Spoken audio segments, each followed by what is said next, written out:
मेरे साथ इस गरिमामयी कार्यक्रम में उपस्थित मेरे साथी मंत्री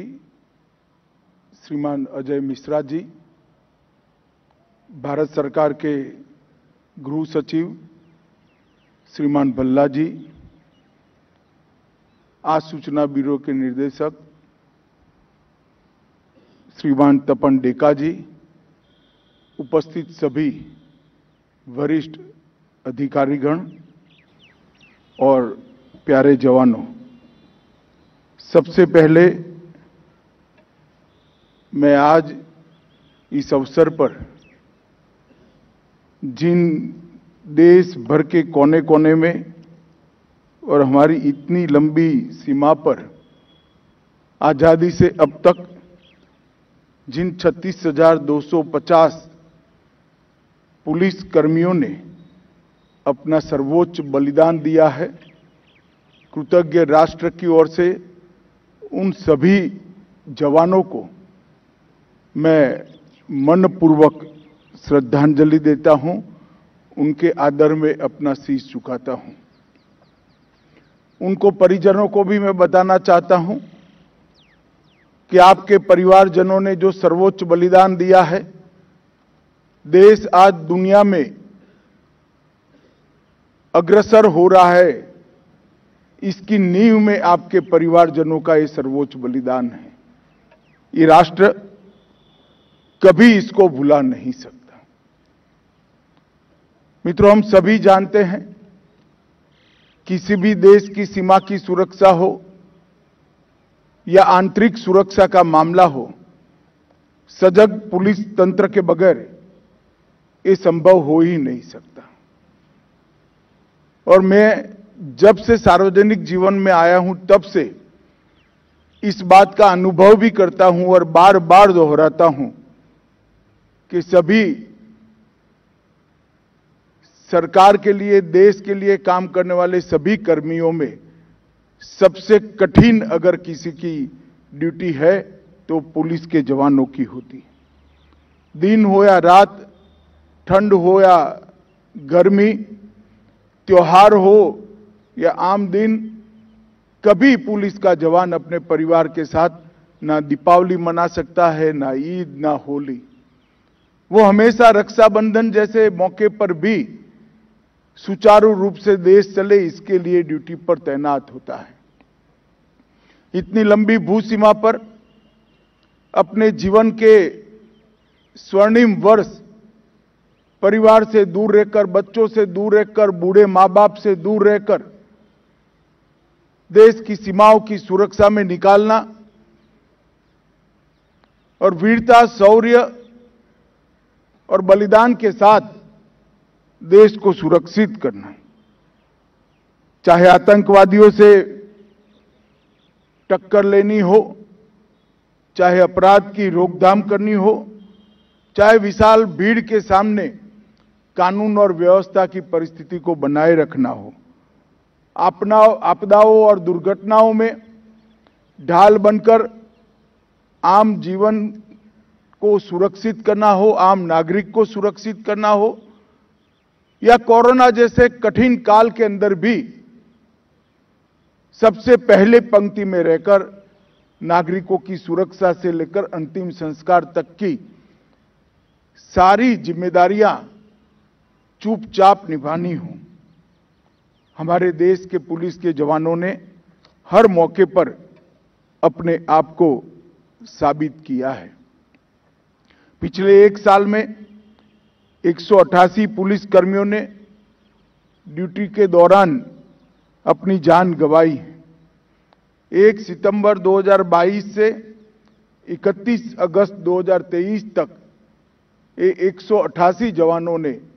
देश की सुरक्षा के लिए और देश की कानून और व्यवस्था को ठीक बरकरार करने के लिए अपना सर्वोच्च बलिदान दिया है। मैं आज उनको भी बड़े मनपूर्वक याद कर श्रद्धांजलि देना चाहता हूं। मित्रों, आने वाले दिनों में हमारे देश के प्रधानमंत्री जी ने देश के अमृत काल में का आह्वान किया है। आजादी के 75 साल का वर्ष समाप्त हुआ 76वें साल से लेकर आजादी की शताब्दी तक ये 25 साल इस देश को हर क्षेत्र के अंदर दुनिया में सर्वोच्च स्थान पर पहुंचाने का समय है। और इसके लिए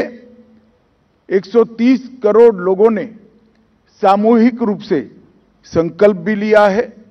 व्यक्तिगत रूप से भी संकल्प लिए हैं। और ये सारे संकल्पों का संपुट हमें आने वाले दिनों में हमारा जो लक्ष्य है, दुनिया में हर क्षेत्र के अंदर सर्वोच्च स्थान पर पहुंचना, इसको सिद्ध करते हुए कोई नहीं रोक सकता। पिछले एक दशक में हमारे वीर पुलिस के बहादुर जवानों के कारण आतंकवाद, उग्रवादी हमले, नक्सलवाद और नस्लीय हिंसा में अपने सर्वोच्च आंक से 65% की कमी हुई है। यह बताता है कि धीरे धीरे 3 हॉटस्पॉट माने जो आज जाने वाले क्षेत्र, चाहे वो वामपंथी उग्रवाद का क्षेत्र हो, चाहे वो उत्तर पूर्व के राज्यों का संपुट हो, चाहे जम्मू कश्मीर हो, ये तीनों जगह पर स्थिति को सामान्य करने में हमारे जवानों ने बहुत बड़ी सफलता प्राप्त की है। विगत दिनों में एनडीआरएफ के माध्यम से अलग अलग पुलिस फोर्स के जवानों ने न केवल देश, दुनिया में आपदा प्रबंधन के लिए एक बहुत बड़ी नाम भी कमाया है और सिद्धियां भी प्राप्त की हैं। कितनी भी बड़ी आपदा हो, एनडीआरएफ का ड्रेस पहनकर हमारा जवान जब पहुंचता है, लोगों को एक आश्वस्ति होती है कि अब कोई दिक्कत नहीं है, एनडीआरएफ आ गई है। और इस समय आजादी के अमृत काल में जब हम प्रवेश कर रहे हैं, भारत सरकार मोदी जी के नेतृत्व में 3 नए कानून लेकर आ रही हैं, जो हमारी क्रिमिनल जस्टिस सिस्टम को आमूल चूर रूप से बदलेंगे। ये तीनों कानून अंग्रेजों के समय से बनाए गए थे। करीब करीब 150 साल पुराने तीनों कानूनों के अंदर न केवल अब भारतीयता भी दिखाई पड़ेगी, हमारे संविधान की स्पिरिट से हर नागरिक के अधिकारों की सुरक्षा की रचना भी होगी। कोर्टों के अंदर जो पेंडेंसी है, इसको समाप्त करने के लिए मोदी जी ने बल दिया है। हमारे प्रधानमंत्री जी के निर्देश पर पुलिस टेक्नोलॉजी मिशन, ये नए तीनों कानूनों का संसद के सामने पेश होना और आईसीजेएस के माध्यम से क्रिमिनल जस्टिस सिस्टम के अंदर पारदर्शिता और स्पीड दोनों को लाने का जो हमने लक्ष्य रखा है, मुझे विश्वास है कि आने वाले समय में पूरी क्रिमिनल जस्टिस सिस्टम को बदलने में हम सफल होंगे। आतंकवाद के खिलाफ जीरो टॉलरेंस की नीति को बरकरार रखते हुए न केवल हमने सख्त कानून बनाए हैं, पुलिस के आधुनिकीकरण के लिए पुलिस टेक्नोलॉजी मिशन की स्थापना कर विश्व में सर्वश्रेष्ठ